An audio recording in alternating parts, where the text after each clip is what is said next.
Hello दोस्तों, क्या हाल है। उम्मीद करता हूँ कि आप लोग अच्छे होंगे। दोस्तों, ये कहानी है बिहार का लड़का का जो दरभंगा ज़िला का रहने वाला है।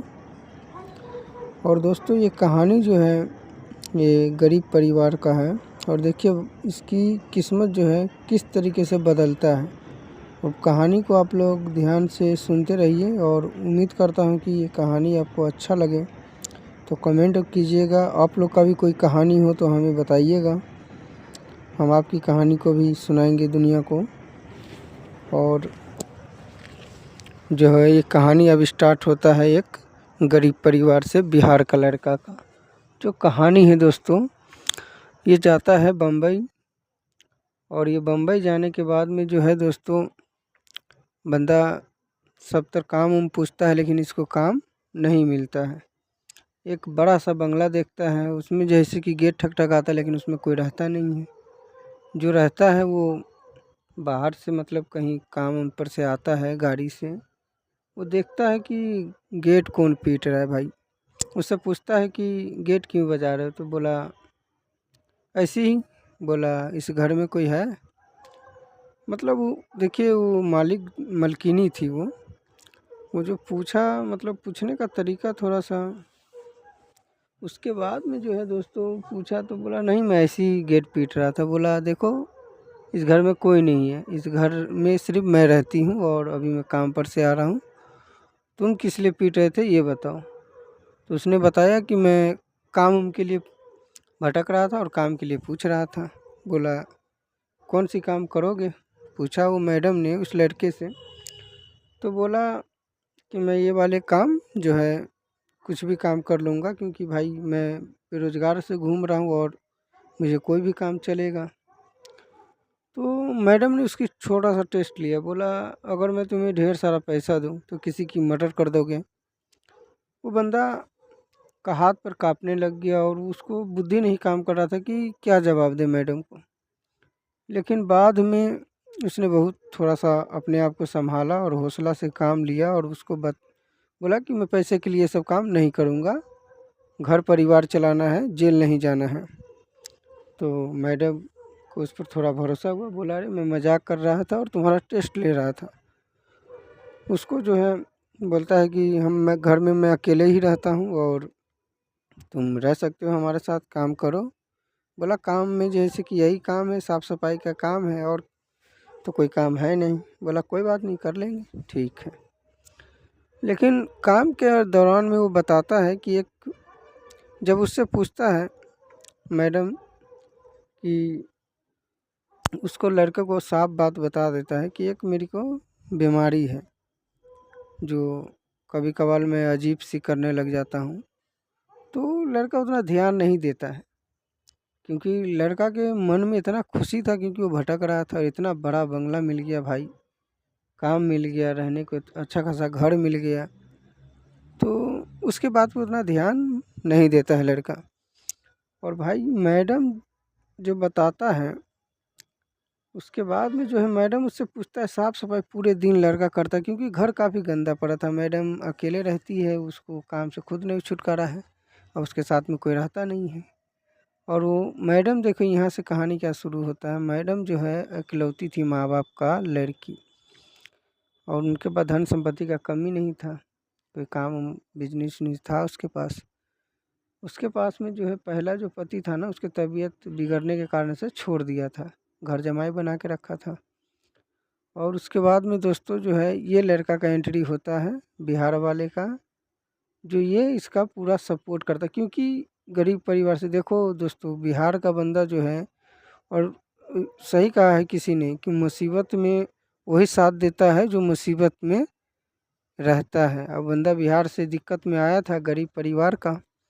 उसको देखिए वो बताया, उसको ध्यान नहीं दिया। लेकिन बंदे का भाई कोई भी आदमी होगा, देखिए कि बड़ा घर मिल जाए रहने को, खाने को रह, तो आदमी खो ही जाता है।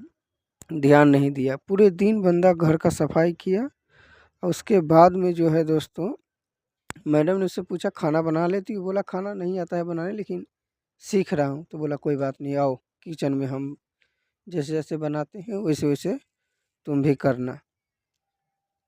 काम करते गया भाई, दिखाते गया। रात में जब खा पी करके सो गया, उसने मैडम बोला कि तुम हमारे ही कमरे में सो जाओ, अलग बेड पे सो जाओ, चाहे नीचे सो जाओ। मैडम को उस लड़का ने मना कर दिया, बोला नहीं मैडम, मैं आपके साथ कैसे सो सकता हूँ, मैं अलग ही सोऊंगा। बोला कोई बात नहीं, अलग सो जा।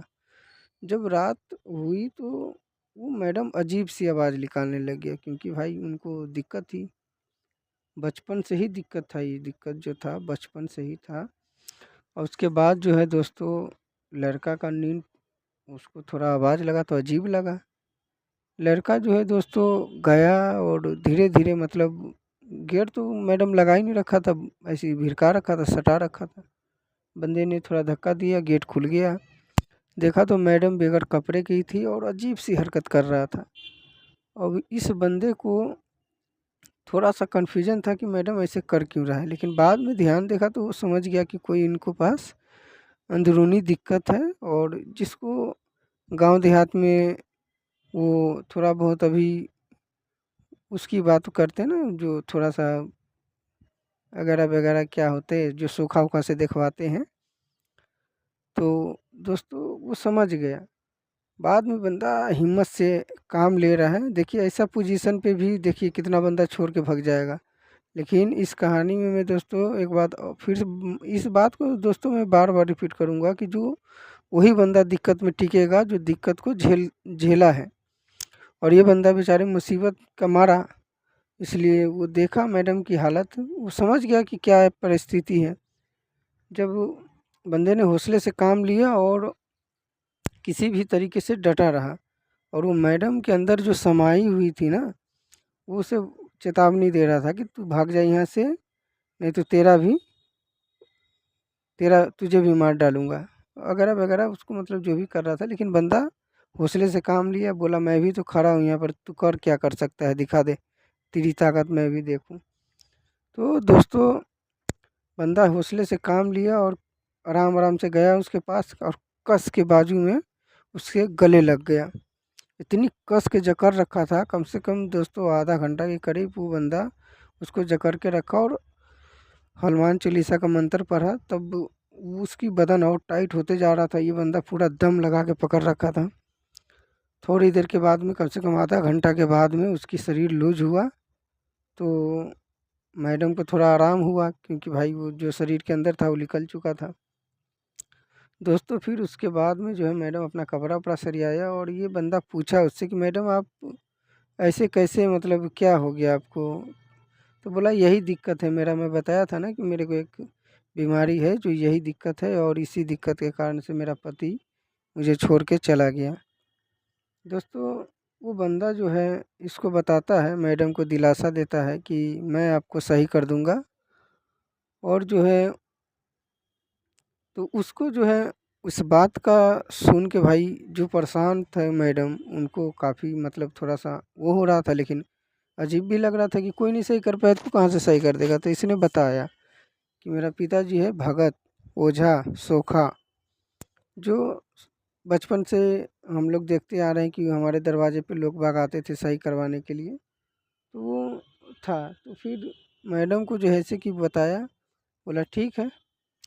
तो दोस्तों दशहरा का समय जो होता है ना, तो बिहार टाइप में, बिहार की तरफ जो है ना दोस्तों, दशहरा में भगत लोग का एक पूजा पाठ होता है। उस समय में कितना बड़ा भी इंसान का परेशानी हो ना, तो वो सही हो जाता है उस समय, क्योंकि से नवरात्रा के ही अंदर में सतवीं आठवीं जिसको बोलते हैं ना, नौवीं उवी, उस समय में भगत लोग का पूजा होता है।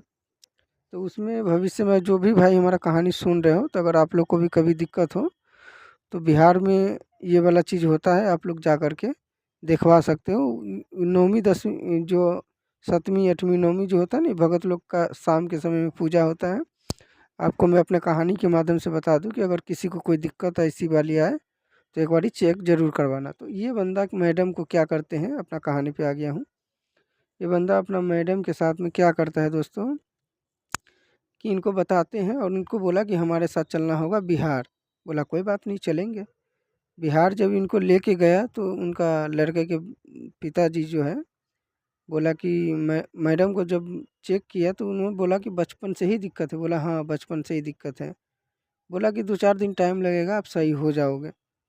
तो उनको थोड़ा सा अच्छा महसूस हुआ कि किसी ने तो हौसला दिया भाई। तो दोस्तों जब नवमी का समय दिन आया ना, तो इनकी जो सारी परेशानी थी अपना अंतर मंतर से जो है भगत जी ने इनकी परेशानी को दूर कर दिया। दूर होने के बाद में दोस्तों मैडम इतना खुश हो गई कि उनका गरीब परिवार तो था ही भाई, घर उर था नहीं, घर बनवा दिए उनको। इनाम के तौर पर कुछ राशि भी दिए, कुछ रकम जो है गिफ्ट के तौर पे दिया। बाद में ढेर सारा दिन के बाद में जैसे कि जब देखा कोई परेशानी नहीं है, ठीक है, कोई दिक्कत नहीं है, तो मैडम अकेले था क्योंकि उनका माता-पिता का भी देहांत हो गया था। बेचारी अकेले परेशान हो गया था। जब देखा कि भाई ये लड़का हमारा केयर कर रहा है, ध्यान रख रहा है, मतलब बहुत बढ़िया है और अकेला ज़िंदगी है, धन संपत्ति क्या होगा उसी से। लड़का से तो खैर डबल ही थी वो बेचारी, 35-36 साल की थी और लड़का कम साल का था।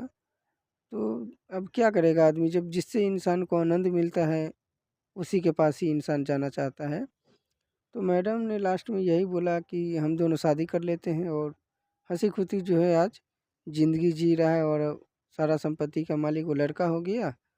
और दोस्तों ये कहानी हमारा कैसा लगा ज़रूर बताइएगा आप लोग।